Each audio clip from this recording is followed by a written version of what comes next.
Over the past few years, I've played a lot of roguelikes. When time is tight, it's great to come home to standalone play sessions without any overarching story or character commitments to keep track of. I've spent some good time with most of the big, recent stalwarts of the roguelike genre, but one of the titles that I ended up spending the most time with was 2013's Rogue Legacy.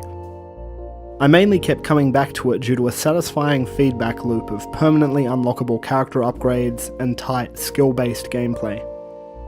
While plenty of roguelike games feature trivial permanent unlockables and achievements, the whole concept of permanent progression is usually seen as running counter to the concept of what roguelikes are. While I appreciate the purity of experience of a game like Spelunky, where if you beat it, it's because you understand the systems inside out and no amount of grinding will help you, I've really been craving this permanent progression with randomized levels gameplay for a few years now.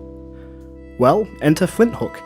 It's a retro, space pirate-themed platformer shoot-'em-up with randomly generated ships brimming with traps, enemies and treasure.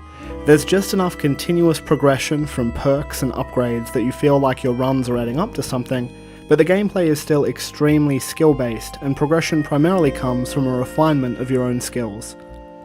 Possibly the most impressive part of this game's design is just how empowered the player feels as they move and fight. It goes without saying that the game nails movement fundamentals.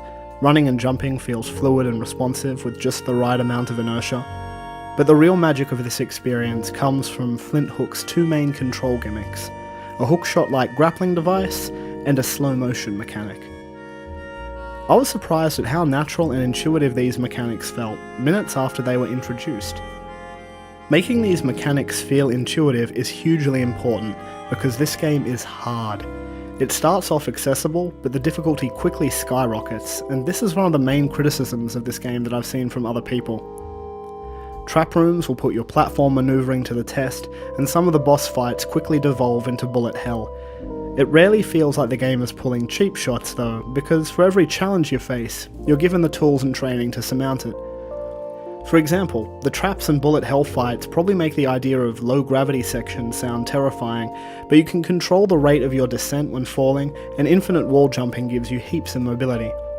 For some of the bigger fights, you're given warning before enemies spawn in, allowing you to take stock of your surroundings and position yourself.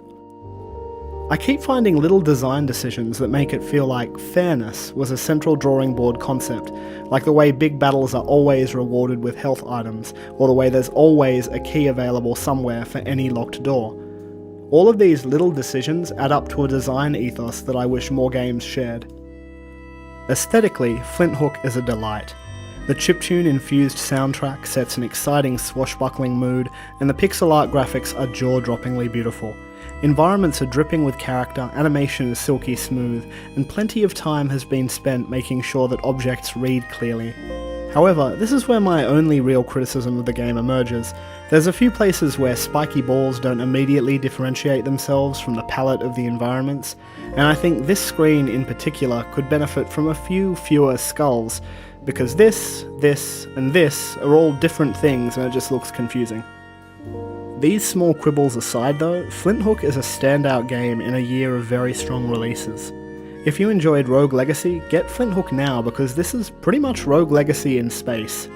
But alternatively, if you enjoyed the tight design and mechanics of games like Spelunky, Enter the Gungeon, or The Binding of Isaac, there's a good chance this will be right up your alley.